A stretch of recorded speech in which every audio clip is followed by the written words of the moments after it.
legendary singer who died today at the age of 83.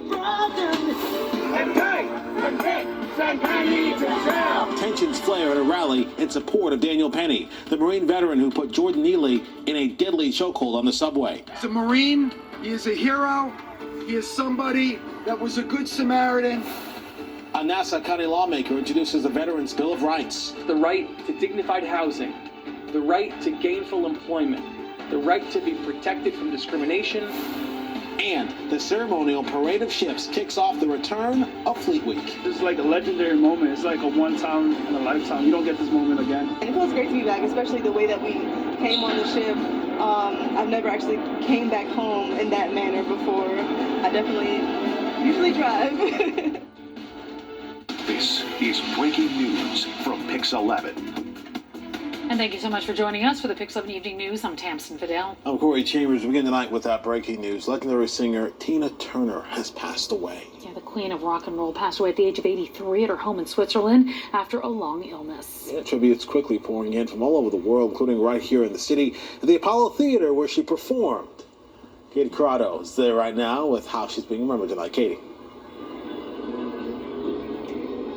Corey Tamsin, good evening. Tina Turner is the queen of rock and roll, and that is up on the marquee outside of the Apollo Theater here. She's played here many times, and now her name is up in lights here once more. She started out her career when she was still in high school in the 1950s in Tennessee. She was a singer, a dancer, and a survivor whose life was immortalized with both an award-winning movie and a Broadway play. She found her success in the 1960s with her husband, Ike Turner.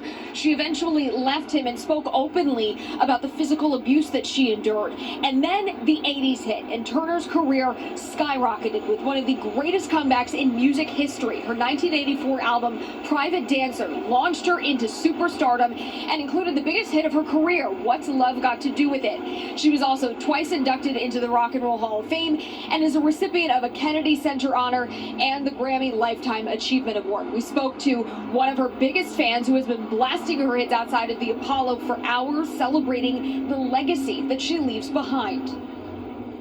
It meant so much to me because I've never seen such a woman that's so fierce. Like, I mean, I saw a lot of icons musically, but she stood out to me. Her style, the crazy rock hair, the way she moved, the legs that she had on her body. I wanted to be like this woman. And Turner's team released a statement today saying it is with great sadness that we announce the passing of Tina Turner. With her music and her boundless passion for life, she enchanted millions of fans around the world and inspired the stars of tomorrow. Today, we say goodbye to a dear friend who leaves us all her greatest work, her music. All our heartfelt compassion goes out to her family. Tina, we will miss you dearly. Turner passed away at her home in Switzerland. She was 83 years old. Reporting live outside of the Apollo Theater in Harlem, I'm Katie Corrado, Pix 11 News. I like that word. She's fierce. Really. I mean, just what a woman. Thank you so much for that. Work, her music. All our heartfelt compassion goes out to her family. Tina, we will miss you dearly. Turner passed away at her home in Switzerland. She was 83 years old. Reporting live outside of the Apollo Theater in Harlem, I'm Katie Corrado, Pix 11 News. I like that word. She's fierce. Really. I mean, just what a woman. Thank you so much for that, Katie. And I said this Pix 11 News throughout the evening for continuing coverage of the death of Tina Turner, including how she's being remembered locally. We also have a photo gallery featuring some of her great moments. You can check out online at pix11.com.